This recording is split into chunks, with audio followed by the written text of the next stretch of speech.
قرآن کی آیت نمبر 102 اور آیت نمبر 103 ہم نے تلاوت کی ہیں۔ ان دو آیات کریمہ میں اللہ تبارک و تعالی نے 4 باتوں کا حکم ارشاد فرمایا ہے۔ پہلی بات، تقوی اختیار کرو جیسا کہ تقوی اختیار کرنے کا حق ہے۔ بالفاظ دیگر، اللہ سے ڈرو جیسا کہ اس سے ڈرنے کا حق ہے۔ نمبر 2، تمہاری موت اسلام پر آنی چاہیے۔ تشریح میں ابھی کرتا ہوں۔ تیسری بات، اللہ کی رسی کو مضبوطی سے پکڑ لو۔ اور چوتھی بات، تفرقہ اور اختلاف نہ کرو۔ 4 باتیں ہیں، اور ان چاروں باتوں کا اگر ہم تفصیل سے جائزہ لیں تو ہمیں ایک ہی نقطہ نظر آتا ہے، اور وہ ہے تقوی۔ وہ کیا ہے؟ بظاہر یہ 4 باتیں ہیں الگ الگ، لیکن ان کا جو مرکزی نقطہ ہے وہ کیا ہے؟ ایک ہی ہے، اور وہ کیا ہے؟ تقوی۔ اللہ تبارک و تعالی نے یہاں پر پہلی بات یہ ارشاد فرمائی کہ تقوی اختیار کرو، اللہ سے ڈرو جیسا کہ اللہ سے ڈرنے کا حق ہے۔ بھائی اللہ سے ڈرنے کا حق ہے کا کیا معنی ہے؟ اس بات کو سمجھنے کے لیے آپ یہ سمجھیے کہ تقوی کا جو سب سے کم ترین درجہ ہے وہ یہ ہے کہ انسان شرک سے، کفر سے نکل کر کے توحید اور اللہ کی وحدانیت کی طرف آ جائے، اللہ کو وحدہ لا شریک مان لے، اور عقائد اور ایمانیات کو تسلیم کر لے، دل اور زبان سے اس بات کو تسلیم کر لے، تو یہ تقوی کا سب سے کم ترین درجہ ہے۔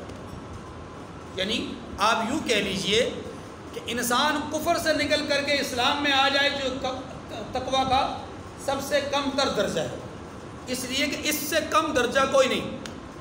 جو آدمی اس پوزیشن میں بھی نہ آ سکا، اس کے لیے جہنم سے بچنا ممکن ہی نہیں۔ یہ فتویٰ نہیں ہے، یہ فتویٰ نہیں ہے، یہ اللہ کی طرف سے وہ وعدہ ہے جس کا اظہار قرآن پاک نے بار بار کیا ہے۔ ان اللہ لا یغفر ان یشرک بہ ویغفر ما دون ذلک لمن یشاء۔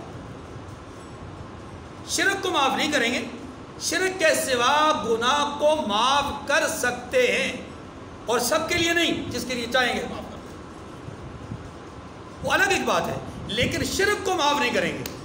اس کا مطلب یہ ہے کہ شرک وہ عمل ہے یا وہ چیز ہے جس کو قرآن نے دوسرے لفظوں میں یوں کہا کہ ان الشرک لظلم عظیم۔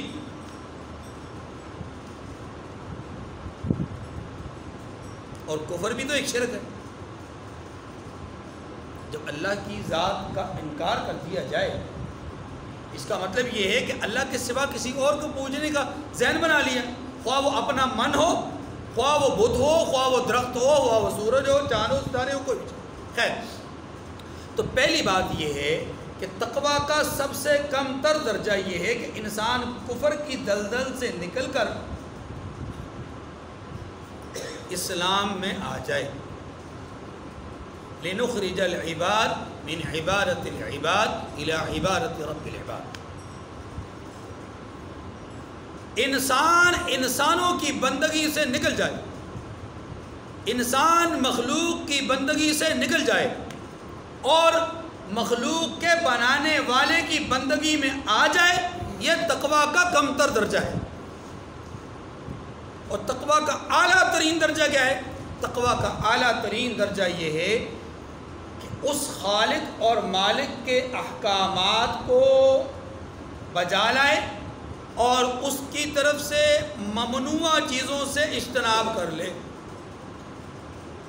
کرنے والے کاموں کو بجا لائے اور نہ کرنے والوں کاموں سے بچ جائے، تو یہ زندگی بھر جو آدمی یہ کام کرتا رہے گا، کرنے والے کام کرتا رہے، بچنے والے کاموں سے بچتا رہے، یہ متقی ہے۔ اور پھر اب اس کے خلوص اور اس کے اخلاص کی بنیاد پر یہ متقی، یہ اتقی اور یہ سب سے بڑا متقی، یہ درجات اب بڑھتے جائیں گے اور اللہ کے ہاں مقربین میں شامل ہوتا جائے گا اور اعلیٰ علیین میں اس کا ٹھکانہ بنتا جائے گا، کیونکہ اس کے اخلاص اور اس کے اندر جو من کی پاکیزگی اور طہارت ہے، وہ تزکیہ قلب جو ہے وہ اسے بلند کرتا جائے گا، روحانی ترقیاں نصیب کرتا جائے گا۔ بات ہماری نہیں، تو سب سے کمتر درجہ یہ ہوا کہ کفر سے نکل کر ایمان میں آ جائے، اور سب سے اعلیٰ درجہ یہ ہوا کہ اللہ کا کہا مانے اور اس کی ممنوع چیزوں سے اپنے آپ کو روک لے، بس اس کے درمیان میں وہ درمیانہ درجہ ہے۔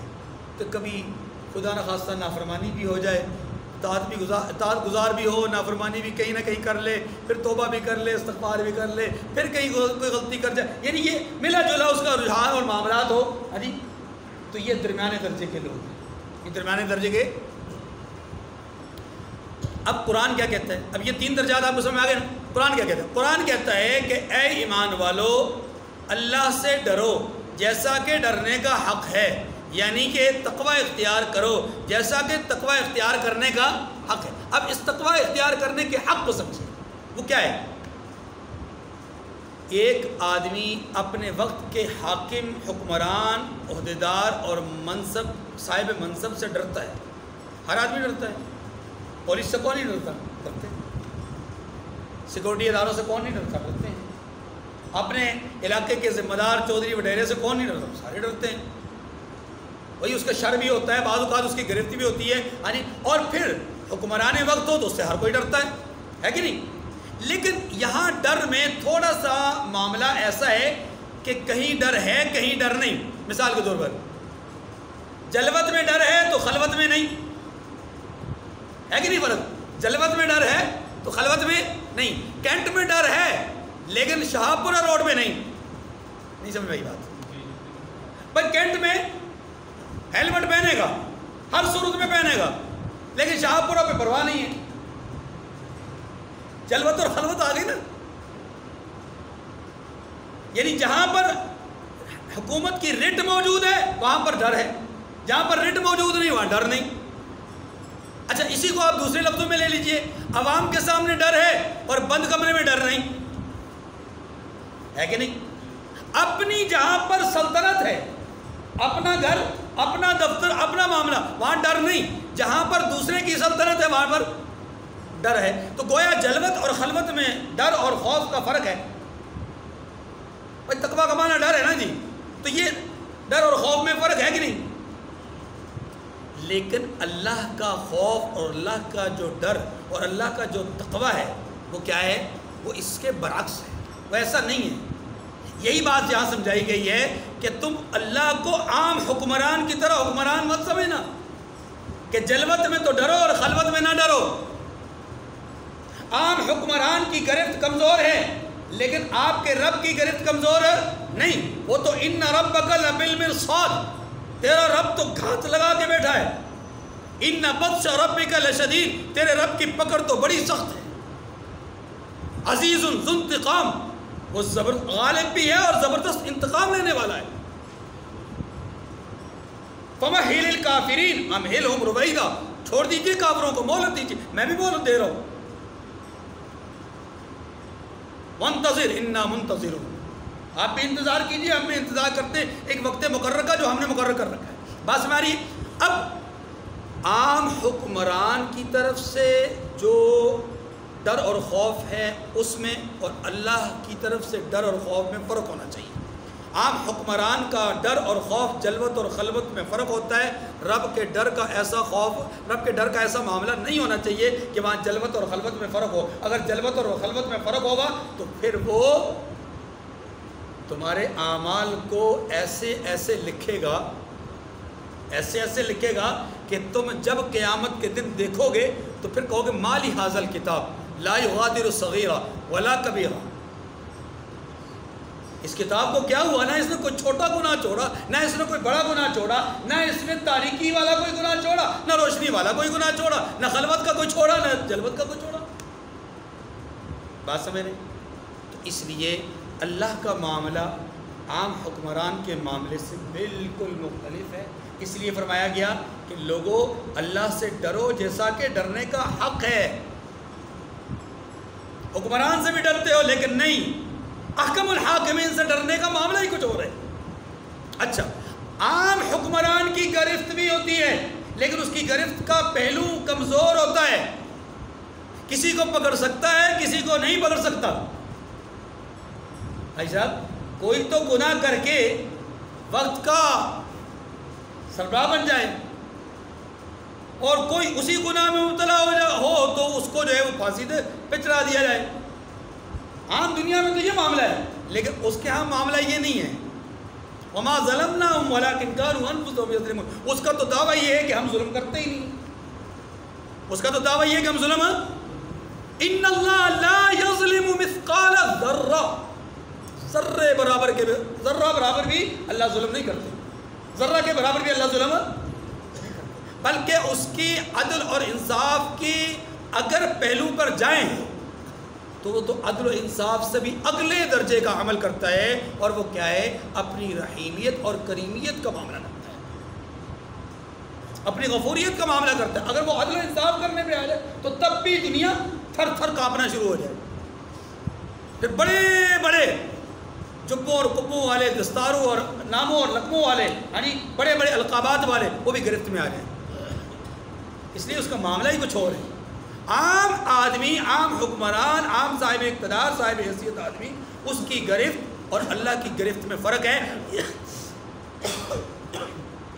گویا یہ بات بھی سمجھائی گئی ہے، ایمان والو اللہ کی گرفت کا ایسا خوف رکھو کہ جیسا کہ گرفت رکھنے کا خوف ہونا چاہیے۔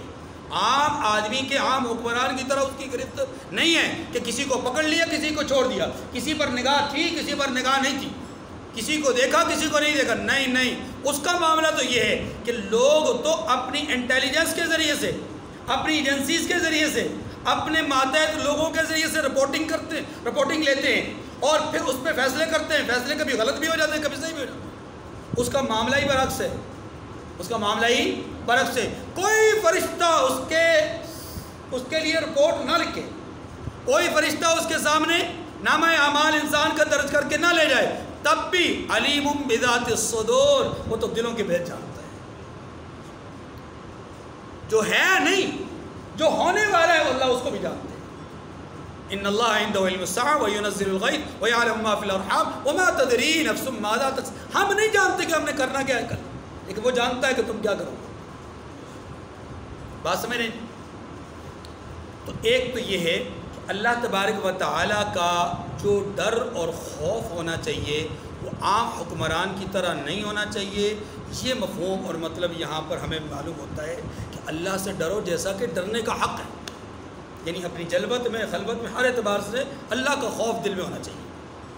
یہ نہ ہو کہ ہمارے صرف کاؤنٹر پہ لکھا ہو کہ دیکھ، اللہ دیکھ رہا ہے، اللہ دیکھ رہا ہے۔ یا آج کل جدید دور آ گیا، اب یہ بھی تھوڑا سا ایک وہ ہم چونکہ دہریت کے دور کی طرف جا رہے ہیں نا، تو اب یہ جملہ بھی ختم ہو گیا ہے۔ اب لکھا جاتا ہے کیمرے کی آنکھ آپ کو دیکھ رہی ہے، ترقی ہو گئی نا جی، کیمرے کی آنکھ آپ کو دیکھ رہی ہے۔ پہلے لکھا ہوتا تھا اللہ دیکھ رہا ہے، اب کیا لکھا ہوتا ہے؟ پتہ چل گیا کہ بھائی اللہ والا خوف جو ہے وہ لوگوں کے دلوں سے نکل گیا ہے، اب کیمرے کا ہی خوف پیدا کر دو۔ لیکن بات پھر کیمرے والی وہی ہے، کیمرے کا رخ ادھر ہے تو ادھر والے تو بچ سکتے ہیں، اپنے آپ کو بچا، ادھر والے وہ تو کیمرے کی نظر سے اوجھل ہیں۔ لیکن اللہ کا کیمرہ کیسا ہے؟ اللہ کا کیمرہ ایسا ہے کہ انسان ابھی عمل کرتا نہیں، پہلے سے پکچر اور ویڈیو سامنے آ جاتی ہے۔ کرنا تو بڑی دور کی بات ہے، انسان کا ہونا تو بڑی دور، انسان پیدا بھی نہیں ہوتا پہلے ہی جانتا ہے کہ کس نے پیدا ہونا ہے، کتنا رہنا ہے، کتنا کھانا، کتنا پینا ہے، کیا کرنا ہے کیا نہیں کرنا، ایمان پہ رہنا ہے، کفر پہ رہنا ہے، اچھے اعمال کرے گا، برے اعمال کرے گا، فرمانبردار ہوگا، نافرمان ہوگا، سب کچھ اللہ جانتے ہیں۔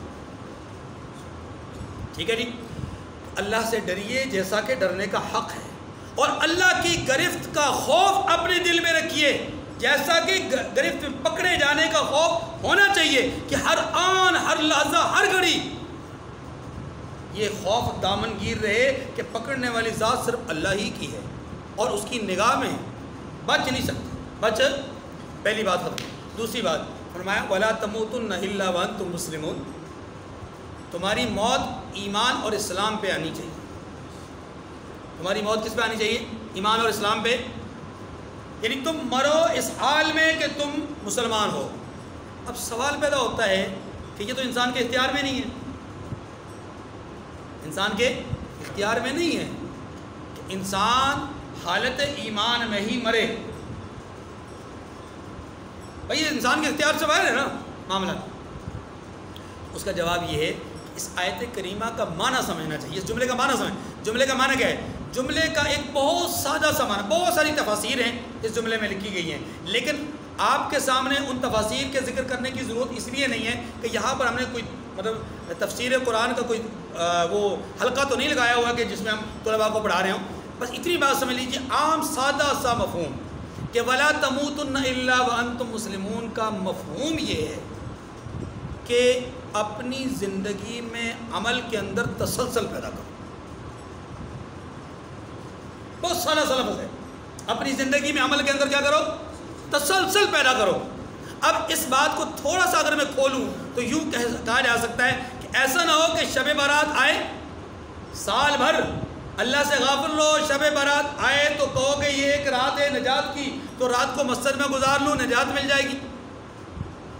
عمل میں تسلسل نہیں ہے، لیکن ایک رات کو عبادت کر کے سمجھا کہ میں تو جنتی ہو گیا۔ شب قدر آئی تو 5 تاک راتیں ان میں جاگ گیا، جاگ کر کے یہ سوچا کہ اب اللہ نے میرے لیے جنت کا فیصلہ کر لیا، مجھے اب کوئی ضرورت نہیں ہے۔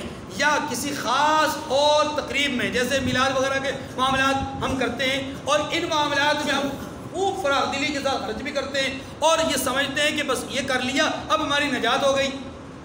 یا 27ویں شب میں ایک تقریب کر دی اور اس میں ایسا کر لیا، یا کوئی جلسہ کر دیا، کوئی پروگرام کر دیا، کوئی اس طرح کا معاملہ کر۔ یاد رکھیے یہ عمل کا تسلسل نہیں ہے۔ قرآن یہ کہتا ہے وَلَا تَمُوتُنَّ إِلَّا وَأَنْتُمْ مُسْلِمُونَ، تمہارے اختیار میں جو ہے وہ تم کرو، اللہ نے جو کرنا ہے وہ اللہ کرے گا۔ تمہارے اختیار میں کیا ہے؟ تم اپنے عمل میں تسلسل پیدا کرو، اور یہ تمہارے اختیار میں ہے۔ فَمَنْ شَاءَ فَلْيُؤْمِنْ وَمَنْ شَاءَ فَلْيَكْفُرْ، ایمان اختیار کرے، کفر اختیار کرے، عمل صالح اختیار کرے، عمل صالح اختیار کرے، وہ اس کی اپنی مرضی ہے۔ اچھا عمل ہو یا برا عمل، صالح ہو یا طالح ہو، یہ انسان کے اپنے اختیار میں۔ وَهَدَيْنَاهُ النَّجْدَيْنِ، دونوں راستے اللہ نے دکھلا دیے۔ ہدیناہ السبیل اما شاکرا و اما کفورا، شکر گزار بنے، ناشکرا بنے، شقی بنے، بدبخت بنے، سعادت مند بنے، وہ انسان کے اپنے اختیار میں کہ اس نے سعادت والا راستہ اختیار کرنا ہے یا شقاوت والا راستہ اختیار کرنا ہے۔ تو سمجھایا یہ گیا ہے کہ تم اپنے اختیار کو بجا لاؤ، اور تمہارا اختیار کیا ہے کہ عمل کے اندر تسلسل ہونا چاہیے۔ تو گویا یہ کہا گیا کہ تمہارے عمل میں اسلام والا عمل مسلسل ہونا چاہیے۔ اگر تم مسلسل یہ عمل کرتے رہو گے خلوصی نیت کے ساتھ تو انشاءاللہ تمہاری موت بھی اسی پر ہوگی، تمہارا خاتمہ بھی۔ ورنہ یاد رکھیے جن لوگوں کا عمل اپنا اس میں تسلسل نہیں ہوتا، جن لوگوں کا عمل برابر اس نہج پر نہیں ہوتا، کبھی ہو گیا، کبھی مطلب جوش آیا تو کئی گھنٹے نوافل پہ لگا دیے، جوش آیا تو کئی سپارے پڑھ لیے، اور خدا نخواستہ کوئی کیفیت بدل گئی تو مسجد کی طرف، دروازے کی طرف قدم بھی نہ اٹھا۔ حی علی الصلاۃ اور حی علی الفلاح کی صدائیں ایک کان سے سنی، دوسرے کان سے نکال دیں، پرواہ کوئی نہ کی۔ اگر ایسی کوئی صورت ہو تو فرمایا کہ ایسے لوگوں کی حالت اللہ رب العزت کے ہاں بڑی رحم والی حالت ہوتی ہے، خطرہ ہوتا ہے کہ ایسے لوگوں کا خاتمہ ایمان پر نہ ہو۔ جیسا کہ اعمال کی قبولیت کا دار و مدار کس پر ہے؟ نیت پر ہے. اسی طریقے سے یاد رکھیے انسان کی نجات کا دار و مدار خاتمے پر ہے. کس پر ہے؟ انما الاعمال بالخواتین. انسان کی نجات کا دار و مدار کس پر ہے؟ اگر اس کا خاتمہ ایمان پر ہو گیا اس کی نجات ہوگی. اگر خاتمہ ایمان پر نہیں ہوا تو حدیث میں اسی لیے آتا ہے کہ بس اوقات ایک انسان زندگی بھر نیک عمل کرتا جاتا ہے یہاں تک کہ اس کے اور جنت کے درمیان ایک شبر، ایک بالش کا فاصلہ رہ جاتا ہے، اور پھر اس کی موت کا وقت قریب آتا ہے، اس کی زبان سے کلمہ کفر نکل جاتا ہے. اللہ یعصم، اللہ ہم سب کی حفاظت فرمائے. خدا کی قسم ڈرتے رہنا چاہیے، واللہ ڈرتے رہنا چاہیے. نہ کسی جبے میں، نہ کسی دستار میں، نہ کسی پگڑی میں، نہ کسی ظاہری حلیے میں اس میں نجات نہیں ہے. ہاں یہ نجات کے ذرائع ہیں. نجات اللہ کے فضل میں ہے. نجات کس میں ہے؟ اللہ سے اس کا فضل مانگتے رہنا چاہیے. خدا کی قسم جس فتنے کے دور سے ہم گزر رہے ہیں انتہائی زیادہ خطرناک ترین دور، اور آنے والا ہر دن پچھلے دن سے بدترین دن ہو رہا ہے. ہر روز ایک نیا فتنہ جنم لے رہا ہے، ہر روز ایک نئی چنگاری اٹھ رہی ہے، ہر روز ایک نیا ہی شعلہ بھڑک رہا ہے، ہر روز ایک نیا ہی فتنہ جو ہے وہ سامنے آ رہا ہے. انسان کی عقل دنگ رہ جاتی ہے کہ انسان کس پر اعتماد کرے، کس پر بھروسہ کرے. اس لیے صرف اللہ سے اس کا فضل مانگتے رہنا چاہیے. ہم کچھ نہیں، بہت کمزور ہیں. جن نازک حالات سے ہم گزر رہے ہیں معلوم نہیں، یہ ان حالات کی طرف ہم جا رہے ہیں کہ جن حالات کے متعلق رحمت دو عالم صلی اللہ علیہ وسلم نے فرمایا تھا کہ صبح کو ایک آدمی مومن ہوگا تو شام کو کافر، شام کو کوئی آدمی مومن ہوگا تو صبح کو کافر. یعنی اتنی تیز رفتاری سے مسلمان کفر کی طرف بڑھتے جائیں گے، پتہ بھی نہیں چلے گا. ہم میں سے کتنے لوگ ہیں جو کلمات کفر اپنی زبان سے ادا کر کے دائرہ اسلام سے نکل بھی چکے ہیں اور پتہ بھی کوئی نہیں ہے، پتہ ہی کوئی نہیں. اس لیے کہا گیا اپنے نیک عمل میں تسلسل پیدا کرو، اور تسلسل پیدا کر کے اب حدیث میں یہ کہا گیا اللہ سے اس کا فضل مانگتے رہو. اپنے عمل پہ اس پر بھروسہ نہیں کرنا، عمل بھی کرتے رہو، یہ اصولی بات ہے. عمل کرتے رہو، یہ کیا ہے؟ اصولی بات. اور اللہ سے اس کا فضل مانگو، یہ ابدیت ہے. یہ کیا ہے؟ ابدیت ہے کہ یا اللہ میں کچھ نہیں، میرا کچھ نہیں، مجھ سے کچھ نہیں، میرا عمل بھی کوئی حقیقت نہیں رکھتا. یہ بھی ایک نقشہ ہے، ایک صورت ہے. اے اللہ بچنا تو تیرے فضل کی وجہ سے ہی ہے. اے اللہ تو اپنا فضل فرما، اپنا کرم فرما. وَلَا تَمُوتُنَّ إِلَّا وَأَنْتُمْ مُسْلِمُونَ. اے مسلمانوں تمہیں حالت اسلام میں مرنا ہے. حالت اسلام میں تیسری بات وَاعْتَصِمُوا بِحَبْلِ اللَّهِ جَمِيعًا. تیسرا حکم کیا ہے؟ اللہ کی رسی کو پکڑ لو. اللہ کی رسی کیا ہے؟ اللہ کی رسی وہ حبل اللہ المتین. اللہ کی رسی کیا ہے؟ وہ رسی ہے کہ جس کو المتین کہا جاتا ہے، نور مبین کہا جاتا ہے. نور مبین کہا جاتا ہے، کھلی روشنی، واضح روشنی. اور وہ واضح روشنی کیا ہے؟ قرآن مجید. کیا ہے؟ قرآن مجید. سیدنا علی المرتضی رضی اللہ تعالی عنہ سے روایت مروی ہے، اے اللہ تیرے بندوں کی نجات کس چیز میں ہے؟ تیرے بندوں کی نجات کس چیز میں ہے؟ جواب دیا کتاب اللہ، اللہ کی کتاب. کون سی کتاب؟ وہ کتاب کہ جس نے پچھلوں کی خبر دی، ماضی والوں کی خبر دی، واقعات بتائے، قصص بتائے، ان کی امثال بتلائی، اور آنے والے حالات کے حوالے سے پیشن گوئی کی کہ محشر کا میدان لگے گا، برزخ کی زندگی ہوگی، آخرت کا معاملہ ہوگا، جنت ہے، جہنم ہے، فرشتے ہیں، کتابیں ہیں، رسول ہیں. یہ سارے معاملات پچھلے اگلے سارے بتائے. اور تمہارے درمیان کی جو زندگی ہے، اس زندگی میں کن حالات سے تمہیں واسطہ پڑھنا ہے، کیسے کیسے امور تمہیں ان کا سامنا کرنا پڑے، اس کی حلت اور حرمت، جائز اور ناجائز، اس کے احکامات کو تمہارے سامنے کھول کے رکھا ہے۔ اس کتاب پر ایمان، اس کتاب میں تمہاری نجات ہے، اس کتاب میں تمہاری بخشش ہے۔ یہ کتاب کیا ہے؟ یہ کتاب ایسی ہے کہ فیہ شفاء للناس، اس میں لوگوں کے لیے شفا ہے، ھدی للعالمین، یہ عالمین کی ہدایت کا ذریعہ ہے، ھدی للمتقین، یہ متقین کی ہدایت کا ذریعہ ہے۔ یہ کیا ہے؟ یہ اللہ کی طرف سے شفا ہے، یہ اللہ کی طرف سے نور ہے، یہ اللہ کی طرف سے برہان ہے، یہی فرقان ہے، اور یہی اللہ کے درمیان، اللہ اور بندوں کے درمیان ربط اور جو ہے تعلق کا ایک بہت بڑا ذریعہ ہے۔ اسی کو حبل اللہ کہا جاتا ہے، یہی اللہ کی رسی ہے، یہی اللہ کی رسی۔ اس اللہ کی رسی کو مضبوطی سے پکڑ لو، یہ وہ حکم ہے جس حکم کو آج امت نے چھوڑ دیا۔ آج امت نے قرآن کو چھوڑ دیا۔ قرآن اب لوگوں کی زندگیوں سے نکل رہا ہے، اس لیے نکل رہا ہے کہ قرآن کے ساتھ تعلق ہمارا ختم ہو گیا، قرآن فہمی ختم ہو گئی ہے، قرآن کو سمجھنے کا جذبہ ختم ہو گیا، قرآن کو سمجھنے والی جو ذہنیت اور سوچ تھی وہ ختم ہو گئی۔ اب قرآن فہمی کی جو کلاسیں ہوتی ہیں، جماعت، آپ اپنے ماحول کو دیکھ لیں، ماشاءاللہ مغرب کی نماز میں کتنے لوگ ہوتے ہیں اور پھر درس میں کتنے لوگ ہوتے ہیں؟ 1/3 حصہ بھی درس میں موجود نہیں ہوتا، جو موجود نمازی ہوتے ہیں ان کے 1/3 حصہ بھی نہیں ہوتا۔ کمزوری کی بات ہے، ایسا نہیں ہے کہ لوگوں کے پاس وقت نہیں ہے، ایسا نہیں کہ سارے لوگ مصروف ہیں۔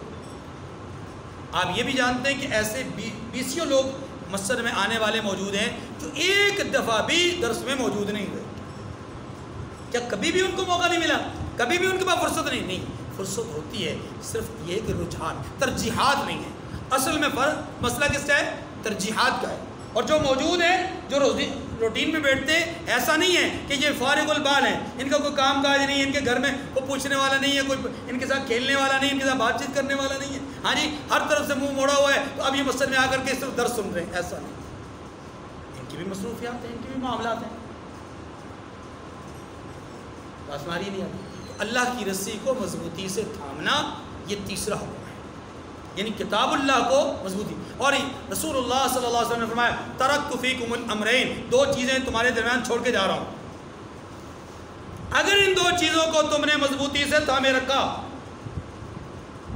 تو لن تضلوا ابدا، تو تم کبھی بھی گمراہ نہیں ہوگے، کبھی بھی گمراہ، جملے پہ غور کیجیے گا، کبھی گمراہ۔ لیکن آج انہی 2 چیزوں کو لوگوں نے چھوڑ دیا تو گمراہی پھیل گئی۔ وہ 2 چیزیں کیا ہیں؟ کتاب اللہ و سنت رسول، اللہ کی کتاب اور اس کے رسول کی سنت۔ کتاب اللہ کو ہم نے چھوڑ دیا، اللہ کی رسول کی سنت کو ہم نے چھوڑ دیا، تو نجات کہاں سے ملنی ہے؟ گمراہی تو پھیلے گی۔ جب امت کا رشتہ علم نبوت سے کٹ گیا ہے یا کٹ گیا تو یاد رکھیے پھر عقائد میں، ایمانیات میں تباہی اور بربادی پیدا ہوگی، اور وہ ہو رہی ہے۔ امت کا رشتہ علم، رشتہ علم نبوت سے کٹ جائے یا کٹ گیا تو پھر یاد رکھیے کہ عقائد اور ایمانیات میں کیا ہو جائے گی۔ یہ جملے کو ذہن میں بٹھا لیجیے۔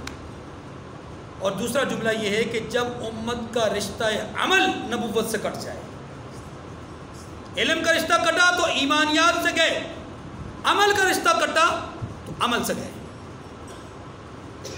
پھر کیا پیدا ہوں گی؟ پھر بدعات پیدا ہوں گی، رسومات پیدا ہوں گی، خرافات پیدا ہوں گی، اور وہی ہو رہی ہے۔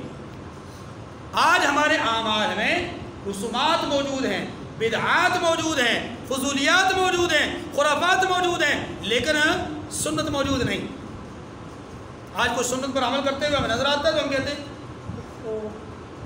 بڑے صوفی بن گئے ہو، یعنی ایک تمسخر کرتے ہیں، مذاق اڑاتے ہیں۔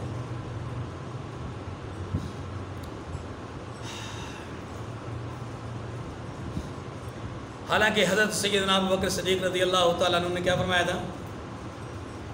بڑا پیارا جملہ فرمایا کہ اللہ کے رسول کی سنت، فرض نہیں، اللہ کے رسول کی سنت پامال ہو اور ابو بکر زندہ ہو، یہ ممکن نہیں۔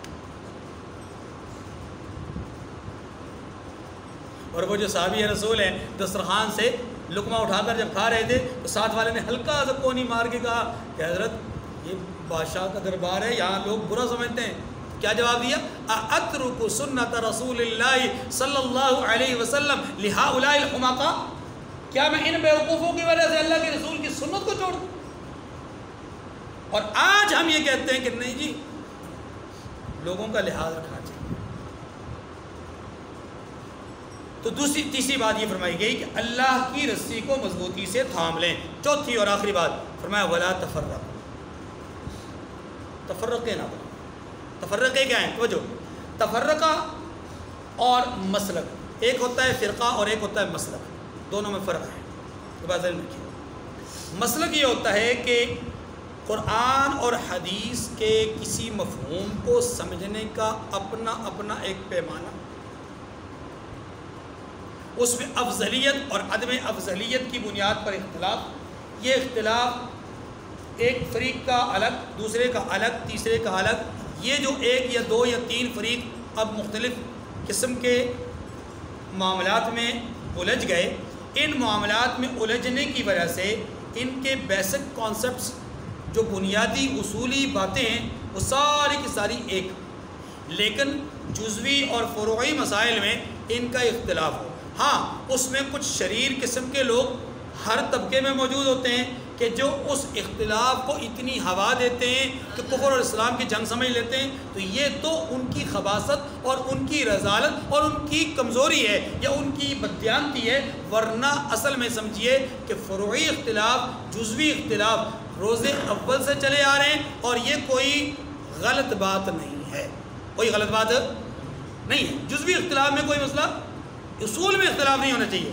لیکن یاد رکھیے جو فرقے ہوتے ہیں، فرقوں کے اندر اور مسلکوں کے اندر فرق یہ ہوتا ہے کہ فرقوں میں اختلاف فروعیت کا نہیں ہوتا، جزویت کا نہیں ہوتا، اجزاء کا اختلاف نہیں ہوتا، فروعی مسائل کا اختلاف نہیں ہوتا، بلکہ فرقوں کا اختلاف کس چیز کا ہوتا ہے؟ ایمانیات کا ہوتا ہے، اصولیات کا ہوتا ہے، مبادی کا ہوتا ہے، بنیادی چیزوں کا ہوتا ہے۔ تو جو لوگ بنیاد میں اختلاف کریں، یعنی رسول اللہ صلی اللہ علیہ وسلم کی نبوت پر اب کسی اور شکل میں، کسی اور مقام اور درجے اور رتبے کو جانتے ہوں، چاہے وہ نبوت کی شکل میں، چاہے وہ سائے کی شکل میں، چاہے وہ برابری کی شکل میں، چاہے ہمسری کی شکل میں، اگر کوئی جانتا ہے تو سمجھ لیجئے کہ اس نے بنیاد میں اختلاف کیا۔ مثال کے طور پر انبیاء معصوم ہیں، انبیاء کیا ہیں؟ انبیاء کے سوا، انبیاء کے سوا انسانوں میں معصوم کوئی نہیں، ٹھیک ہے جی۔ اب اگر ایک آدمی یہ کہے کہ انبیاء کے علاوہ فلاں فلاں فلاں فلاں ہستی بھی معصوم ہے، حضرت ابوبکر صدیق بھی معصوم ہے، حضرت عمر بھی معصوم ہے، مثال کے طور پر، اب اگر کوئی آدمی یہ سمجھتا ہے کہ حضرت ابوبکر صدیق معصوم ہے، تو یاد رکھیے اس نے حضرت ابوبکر صدیق کو انبیاء کے ہم پلہ بنا دیا۔ کہا نہیں کہ یہ نبی ہیں، کہا نہیں کہ یہ نبی ہیں، لیکن بنیاد میں، اصول میں اختلاف کر دیا، اور اس اصول میں اور بنیاد میں اختلاف کرنے کے نتیجے میں اب یہ مسلک نہیں رہے گا، اب یہ فرقہ بن جائے گا۔ اب قرآن نے منع کس چیز سے کیا؟ بتائیے نا، قرآن نے منع کس چیز سے کیا؟ قرآن نے منع کیا فرقے سے۔ قرآن نے کس سے منع کیا ہے؟ فرقے سے۔ مسلکوں میں تقسیم ہونا، یہ شاید اس حدیث مبارکہ کی روشنی میں اگر دیکھا جائے تو یہ شاید غلط نہ ہو، جس کو قرآن اللہ کے رسول صلی اللہ علیہ وسلم نے فرمایا اختلاف العلماء رحمت، علماء کا اختلاف جزوی مسائل میں، فروعی مسائل میں یہ باعث رحمت ہے۔ کیوں؟ اس لیے کہ اس سے دین کے تمام پہلو اور تمام جزیات کھل کر سامنے آتے ہیں، لیکن شرط یہ ہے کہ اس سے اسلام اور کفر کا مسئلہ نہ بنایا جائے، اسے صرف علمی پہلو تک رکھا جائے اور یہ علماء تک محدود ہو، عوامی حلقے میں نہ جائے، تو پھر یہ رحمت ہے، پھر یہ کیا ہے۔ لیکن اگر مسائل میں اختلاف نہیں بلکہ اصول میں اختلاف ہو جائے، مبادی میں اختلاف ہو جائے، بنیاد میں اختلاف ہو جائے کہ قرآن 30 پارے نہیں تھے، قرآن کے تو 35 پارے تھے، 34 تھے، 40 تھے، 45 تھے، 50 تھے۔ اب ایک آدمی یہ دعویٰ کر لے کہ قرآن کے 30 پارے نہیں ہیں، قرآن اصلی شکل میں موجود نہیں ہے، اب آپ کیا کہیں گے کہ یہ فروعی مسائل ہیں؟ جناب یہ فروعی مسائل نہیں ہے، جس قرآن کو قرآن نے کہا ہے لا ریب فیہ، اس میں شک کوئی نہیں. انا نحن نزلنا الذکر وانا له لحافظون. ہم اس کی حفاظت کریں گے. اس کے الفاظ اور اس کے معانی کی حفاظت اللہ فرما رہے ہیں. اور ہر دور میں جب بھی کسی باطل نے اس کے معنی میں تعریف کرنے کی کوشش کی, اس کے الفاظ میں تعریف کرنے کی کوشش کی, علماء مسالک کا اختلاف بھول کر اس کے پیچھے پڑ گئے. اس کا مطلب یہ ہوا کہ قرآن کو 30 پارے کے بجائے 31, 32, 34, 35, 60, 40 سمجھنا یہ کیا ہے؟ اصول کا اختلاف ہے. اور اصول میں اختلاف کرنے والا آدمی وہ مسلکی آدمی نہیں ہوتا بلکہ وہ فرقہ ہوتا ہے. اور یاد رکھیے قرآن پاک نے منع کیا ہے کہ فرقہ مت بنو, فرقوں میں اپنے آپ کو مت بانٹو, ورنہ یاد رکھو اس میری امت کے حضور نے فرمایا 73 فرقے ہوں گے. کتنے؟ 73 فرقے ہوں گے. اور ان 73 فرقوں میں سے ایک فرقہ جنت میں جائے گا, باقی سارے کے سارے فرقے کس میں جائیں گے؟ جہنم میں جائیں گے. مسلکوں کی بات نہیں ہے, فرقوں کی بات ہے. جن کا اصول وہ ہوگا جو میرا ہے. کون سا؟ کہ لوگوں سنو, میں تمہیں دعوت دیتا ہوں کس بات کی طرف؟ اللہ کے راستے کی طرف. کون سا؟ قل ہذہ سبیلی ادعو الی اللہ. یہ میرا راستہ ہے, میں اس کی طرف لوگوں کو دعوت دیتا ہوں. اور صرف میں ہی نہیں, آنا میں اور جو میرے ساتھ ہیں, میں بھی اور میرے ساتھی بھی اسی راستے کی طرف دعوت ہے. اس کا مطلب یہ ہوا کہ حضور صلی اللہ علیہ وسلم کی پیروی کرنے والا آدمی عمل میں اور علم میں وہ حضور کا متبع ہے اور وہ درست فرقے میں ہے. وہ کیا ہے؟ اور جو ان کے مخالف ہے وہ کیا ہے؟ غلط فرقہ ہے. اور جتنے بھی غلط فرقے ہیں ان کی تعداد 72 اور 72 کے 72 جہنم میں جائیں گے. انا ومن اتبعنی, میں اور میری اتباع کرنے والے کامیاب, باقی سارے کے سارے کیا ہیں؟ ناکام. دیکھیے جی فرمایا یا ایھا الذین آمنوا اتقوا اللہ حق تقاتہ ولا تموتن الا وانتم مسلمون. ایمان والو اللہ سے ڈرو جیسا کہ اس سے ڈرنے کا حق ہے, اور مرنا تو مسلمان ہی مرنا تو میں نے عرض کیا کہ انسان کے اختیار میں نہیں, لیکن اس کا مفہوم کیا ہے کہ مسلسل اسلام والا عمل کرتے رہو, باقی اللہ اپنا فضل فرمائیں گے اور اس سے اس کا فضل مانگتے رہو. اچھا جی, وَاعْتَصِمُوا بِحَبْلِ اللَّهِ جَمِيعًا وَلَا تَفَرَّقُوا. اور سب مل کر اللہ کی ہدایت کی رسی کو مضبوطی سے پکڑے رہنا, یعنی قرآن مجید کو تھامے رکھنا اور قرآن پاک سے ہی اپنے مسائل کا حل تلاش کرتے رہنا. وَلَا تَفَرَّقُوا, اور متفرق نہ ہونا. وَاذْكُرُوا نِعْمَةَ اللَّهِ عَلَيْكُمْ إِذْ كُنْتُمْ أَعْدَاءً فَأَلَّفَ بَيْنَ قُلُوبِكُمْ فَأَصْبَحْتُمْ بِنِعْمَتِهِ إِخْوَانًا. یا اللہ تبارک و تعالیٰ اپنی اس نعمت کی طرف اشارہ فرما رہے ہیں کہ اے مسلمانوں, اے اوس اور خزرج. وہ جو واقعہ گزشتہ درس میں ہمارے سامنے آیا کہ اوس اور خزرج کے درمیان شماس بن قیس نے جو ایک اپنا کیا کہتے اس کو بیج بویا تھا, کس کا؟ عداوت کا, دشمنی کا, لڑائی کا, جھگڑے کا. اس کی طرف اشارہ کیا کہ اے مسلمان ہو, تم آپس میں لڑ پڑے ایک دشمن کی چال کی وجہ سے. ذرا یاد تو کرو کہ اس سے پہلے, ایمان لانے سے پہلے تمہاری حالت کیا تھی؟ کنتم علی شفا حفرۃ من النار, تم تو جہنم کے گڑھے کے کنارے کھڑے تھے. یہ تو اللہ نے اپنا فضل کیا کہ تمہارے دلوں کے درمیان محبت پیدا کر دی, اور اس محبت کے نتیجے میں تم شیر و شکر ہو گئے, ایک ہو گئے. لہٰذا اب تمہیں دشمن کی چال سے ہوشیار رہنا ہے, بچ کر رہنا ہے, اور اللہ کی نعمت کو یاد کرنا ہے, نعمت ایمان کو یاد رکھنا ہے, اور اس کو بھولنا نہیں. اس کو بھولنا. وَاذْكُرُوا نِعْمَةَ اللَّهِ عَلَيْكُمْ إِذْ كُنْتُمْ أَعْدَاءً فَأَلَّفَ بَيْنَ قُلُوبِكُمْ. اور اللہ کی اس مہربانی کو یاد کرو جب تم ایک دوسرے کے دشمن تھے تو اس نے تمہارے دلوں میں الفت ڈال دی.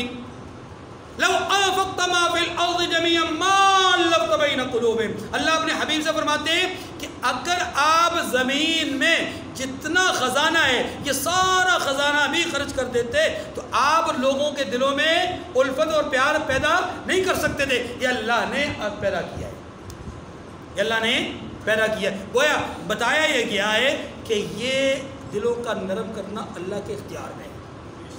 دلوں کا نرم کرنا کیا ہے؟ الفت اور پیار پیدا ہی تب ہوتا نا جب دلوں میں نرمی پیدا ہو. فَأَلَّفَ بَيْنَ قُلُوبِكُمْ فَأَصْبَحْتُمْ بِنِعْمَتِهِ إِخْوَانًا. اس نے تمہارے دلوں میں الفت ڈال دی اور تمہیں اس کی مہربانی سے بھائی بھائی ہو گئے. وَكُنْتُمْ عَلَى شَفَا حُفْرَةٍ مِّنَ النَّارِ فَأَنقَذَكُم مِّنْهَا، اور تم آگ کے گڑھے کے کنارے تک پہنچ چکے تھے تو اللہ نے تم کو اس سے بچا لیا۔ كَذَلِكَ يُبَيِّنُ اللَّهُ لَكُمْ آيَاتِهِ لَعَلَّكُمْ تَهْتَدُونَ، اس طرح اللہ تم کو اپنی آیتیں کھول کھول کر سناتا ہے تاکہ تم ہدایت پاؤ۔ اللہ تعالیٰ مجھے اور آپ کو سمجھنے کی توفیق کامل نصیب فرمائے اور اس پر عمل کرنے کی توفیق نصیب فرمائے۔ وآخر دعوانا ان الحمد للہ رب العالمین۔